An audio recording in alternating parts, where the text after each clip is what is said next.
old, I knocked out my brother's front tooth with a basketball. It was a chest pass, and I like to cite his coordination for our issues with connecting, but really, I didn't know my own strength.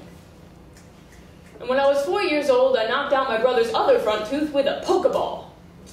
Again, unintentionally, but still too quickly for him to see it sore at his mouth, and when I was 5 years old, I started having problems with my stomach. Already a small kid, I found I couldn't eat much. I found myself running from grade school classes to vomit, but returning to add. Math has always been my weak spot, maybe because for the longest time, adding was the same as taking away, and I missed too many theoretical classes in order to practice. I fell into abnormal habits. And they persisted into elementary school, where my body weakened, but the shell around my heart calcified. I had big ears, big eyes, and a tough heart. I looked like an elf.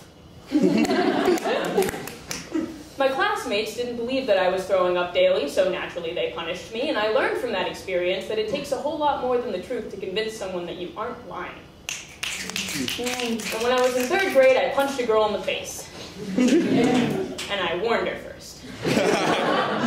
I said, if you don't stop talking, I'm going to punch you in the face. It was a lesson in honesty. She didn't believe me, like always, and the ground met her gladly. I denied having hit her immediately. The kinks were still being worked out of my ethical system. And by the time I was in 6th grade, I learned that if you strike first, you scare them. So I knocked over the desk of a kid who told me, "Get out of my seat!" No. I was all skinny ribs showing thin but tinted like a window pane, dark on the inside. He didn't see it coming, and he never asked me to move again.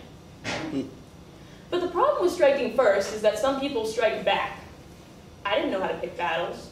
I didn't know that it would always be a battle. I'm talking about the fight of being so small with a mouth so big. I didn't know that to stop infuriating people, you have to shut up. Hated it when anyone started a test before the teacher said go, put a toe over the start line of a foot race because any inch they had on me was superfluous to the inches they already had on me. Why did they need more? I was all skin and bone, and I still didn't know my own strength. But I kept throwing basketballs. Throw with the heart, my gym teacher would tell me. Don't you start puking again, I would tell myself, the voice in my head that was so afraid I would never be good enough, tough enough, strong. But now I've grown outward from my belly. Shoved the spaces rounded to house despair full of hot dogs, learned to keep down vodka, I am strong. And even if I don't know my own strength, I like to yell at it sometimes. At the demon hiding in its hinges. The voice that yells, "Work harder, bitch," when I'm on the treadmill is never gonna die, but I promise not to throw Pokeballs anywhere near my brother's eyes, and I swear, I'm learning how to work in this world. How to stick to my principles like Laffy Taffy to the roof of my mouth, pulling it shut. I want to speak in the language of the world.